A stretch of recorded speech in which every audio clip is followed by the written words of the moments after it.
মিত্র push থেকে বনমিত্র সংগঠনের পক্ষ থেকে আজকে গণধর্নায় এসেছি। কখন ধর্নায় বসলেন? আমরা সকাল ভোর 4টার থেকে আমরা গণধর্নায় বসেছি।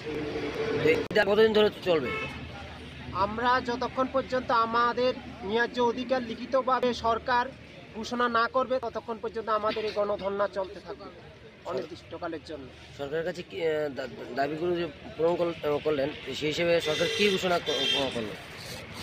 আমরা সরকারের দাবি আমরা বারবারে দাবি রাখছি, সরকার কিন্তু আমাদের দাবি পূরণ করছে না।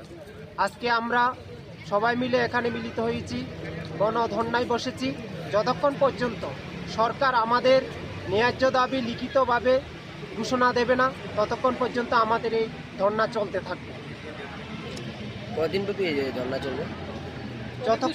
অনির্দিষ্টকালের জন্য আমাদের এই ধর্না চলবে। অনির্দিষ্টকালের জন্য। আপনার নাম? আমার নাম মনোরঞ্জন বিশ্বাস। আপনি কি লেভেলে আছেন? আমি বনমিত্র পোস্টের একজন কর্মী। বনমিত্র আমাদের 2021 সালে আমাদের নিয়োগ করা হয়েছিল, কিন্তু তখন বেতন দেওয়া হতো, বেতন বলতে একটা এমনি দেওয়া হতো, এটা 3,000 টাকার মতো দেওয়া হতো। ওই টাকাতে তো আমাদের সংসার চলে না। তারপরে আমাদের 20 দিন করা হয়েছে, ওখানে 4,820 টাকা দেওয়া হতো আমাদের। কিন্তু ওই টাকাতে তো আমাদের সংসার চলে না। সবারই আমাদের বনমিত্র কর্মী যারা আছে সবারই না হলেও 4 জনের ফ্যামিলি আছে, 2 জনের ফ্যামিলি আছে, ওই টাকাতে সংসার চলে না। তার জন্য আমরা সরকারের কাছে অনেক জায়গা থেকে দাবি করেছি, কিন্তু কোনো ফল এখনও পাইনি। কিন্তু এখানে আমরা এখানে এসে দাবি করেছি যে আমরা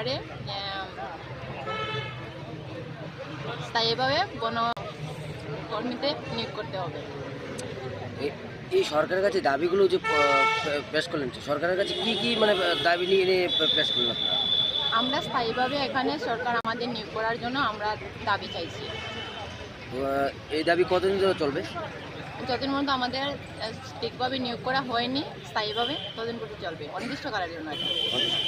আজকে কটার সময় এখানে ধর্না বসানো হলো? এখানে প্রায় 5:30। 5:30টার দিকে ধর্না বসানো। আপনার নাম? আমার নাম প্রগতি দাস। আপনি কি বন দপ্তরের কি লোক? বনমিত্র কর্মী একজন আমি।